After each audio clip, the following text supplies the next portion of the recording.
हे म्हाडाच्या ज्या सदनिका ज्या विकल्या गेलेल्या नाहीत त्या विकण्यासाठी म्हणून म्हाडाने एका कंपनीसोबत करार केलेला होता 2022मध्ये। कंपनीचं नाव डील्स माय प्रॉपर्टी आणि त्याचे संचालक म्हणून आहेत भूपेंद्र चंद्रिका पुरे यांना। त्यांचे जे काही अटी शर्ती होते त्याच्यामध्ये त्यांनी फक्त ते विकण्याची प्रक्रिया पूर्ण करायची होती, कर्ज वगैरे काढून देण्याचं काम करायचं होतं, त्यांना मदत करायची होती आणि त्याचं त्यांना कमिशन मिळणार होतं।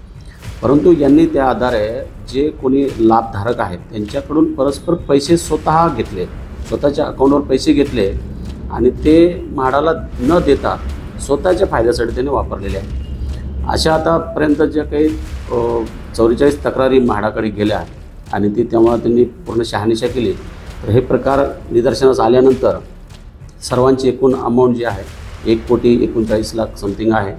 तर त्यानुसार जे डेप्युटी CEO आहेत म्हाडाचे त्यांनी आपल्याकडे तक्रार दिली आहे, त्यानुसार गुन्हा दाखल असून पुढील तपास सुरू आहे। सध्या तरी ते एकच आरोपी आहे भूपेंद्र चंद्रिका पुरे। आता पुढे तपासामध्ये जे काय निष्पन्न होईल ते आरोपी करण्यात येतील।